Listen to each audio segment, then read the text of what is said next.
Anota aí a receita natural para acabar com aquela tosse seca e nariz entupido. Você vai usar 2 colheres de sopa de óleo de coco, 1 colher de chá rasa de cera de abelha natural e meia colher de café de mentol cristal. Derrete tudo em banho-maria.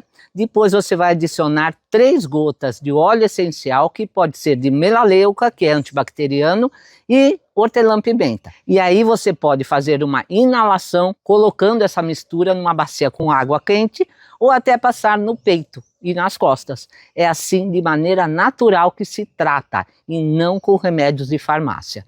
Agora é só compartilhar.